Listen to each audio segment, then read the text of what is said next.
ಸಿದ್ದರಾಮಯ್ಯ ಸಾಹೇಬ್ರಕ್ಕೆ ಉಸ್ತುವಾರಿ ಸಚಿವರ ಚುನಾವಣೆಗೆ ಬಿಜೆಪಿಗೆ ಧಿಕ್ಕಾರ,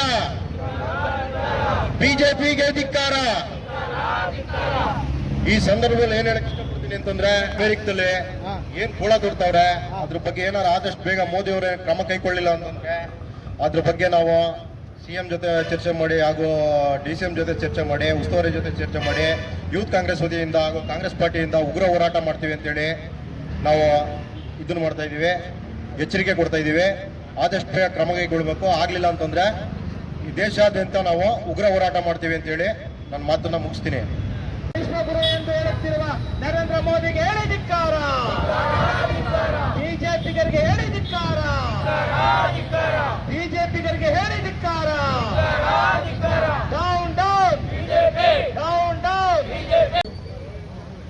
ಕರ್ನಾಟಕ ಪ್ರದೇಶ ಕಾಂಗ್ರೆಸ್ ಸಮಿತಿಯಿಂದ ರಾಜ್ಯಾದ್ಯಂತ ಕೇಂದ್ರ ಬಿಜೆಪಿ ಸರ್ಕಾರದ ವಿರುದ್ಧ, ಅವರ ಧೋರಣೆ ವಿರುದ್ಧ ಇವತ್ತು ಪ್ರತಿಭಟನೆ ಹಮ್ಮಿಕೊಂಡಿದೆ. ಹಾಗೆ ನಮ್ಮ ಮಂಡ್ಯ ಜಿಲ್ಲಾ ಕಾಂಗ್ರೆಸ್ ಸಮಿತಿ ವತಿಯಿಂದಲೂ ಕೂಡ ಇವತ್ತು ನಾವು ಪ್ರತಿಭಟನೆ ಹಮ್ಮಿಕೊಂಡಿದ್ದೀವಿ. ಉದ್ದೇಶ ಇವತ್ತು ನಮ್ಮ ಭಾರತೀಯರು, ಅಮೆರಿಕದಲ್ಲಿ ವಾಸ ಮಾಡುವಂಥ ಭಾರತೀಯರು ಅರಿವು ಮೂಡಿಸ್ಕೋಬೇಕು. ಯಾಕೆಂದರೆ ಮೋದಿ ಹೋದಂಥ ಸಂದರ್ಭದಲ್ಲಿ ದೊಡ್ಡ ದೊಡ್ಡ ಮಟ್ಟದಲ್ಲಿ ಸಭೆಗಳಲ್ಲಿ ಲಕ್ಷಾಂತರ ಜನ ಸೇರೋರಲ್ಲಿ ಅಮೆರಿಕದಲ್ಲಿ.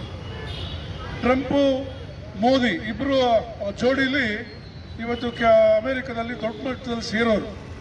ಇವತ್ತು ಭಾರತೀಯರಿಗೆ, ಅಲ್ಲಿ ವಾಸ ಇರುವಂಥ ಭಾರತೀಯರಿಗೆ ಇವತ್ತು ಅವಮಾನ ಮಾಡಿದ್ದಾರೆ ಅಮೆರಿಕ ದೇಶದ ಅಧ್ಯಕ್ಷರು ಟ್ರಂಪ್ ಅವರು. ಅದಕ್ಕೆ ಕಾರಣ ಇವತ್ತು ನರೇಂದ್ರ ಮೋದಿಯವರು. ಇವತ್ತು ನರೇಂದ್ರ ಮೋದಿಯವರು ಅಲ್ಲಿ ವಾಸ ಮಾಡುವಂಥ ಭಾರತೀಯರನ್ನ ರಕ್ಷಣೆ ಮಾಡುವುದರಲ್ಲಿ ವಿಫಲವಾಗಿದ್ದಾರೆ. ನಮ್ಮ ದೇಶಕ್ಕೆ ಅವಮಾನ ಆಗಿದೆ. ಹಾಗಾಗಿ ನಮ್ಮ ಭಾರತೀಯರು ಇದನ್ನು ಖಂಡಿಸಬೇಕು. ಈ ಬಿಜೆಪಿ ಸರ್ಕಾರ ಇವತ್ತು ಅಧಿಕಾರಕ್ಕೆ ಬರೋವರೆಗೂ ಕೂಡ ಅವರು ಅಮೆರಿಕದ ವಾಸಿ ಇರೋರು ಕೂಡ ಬಳಸ್ಕೊಂಡ್ರೆ ಇವತ್ತು ಅಧಿಕಾರಕ್ಕೆ ಬರಬೇಕಾದ್ರೆ ಇವತ್ತು ಅದೇ ನಮ್ಮ ಭಾರತೀಯರಿಗೆ ಇವತ್ತು ಅವಮಾನ ಆಗ್ತಾ ಇದೆ. ಹಾಗಾಗಿ ನಾವೆಲ್ಲ ಇದನ್ನು ಉಗ್ರವಾಗಿ ಖಂಡಿಸೋಣ. ಇದೇ ಥರ ಬಿಜೆಪಿಯವರ ಹಲವಾರು ವಿಚಾರಗಳು ಇವತ್ತು ದೇಶದ ಮೇಲೆ ಇವತ್ತು ಬಿಜೆಪಿಯವರ ನಡೆ ಇವತ್ತು ಬರೀ ಇಂಡಸ್ಟ್ರೀಸ್ ಎಲ್ಲ ಶ್ರೀಮಂತರ ಪರವಾಗಿ ಇವತ್ತು ಬಿಜೆಪಿ ಸರ್ಕಾರ ಕೇಂದ್ರದಲ್ಲಿ ನಡ್ಕೊಳ್ತಾ ಇದೆ.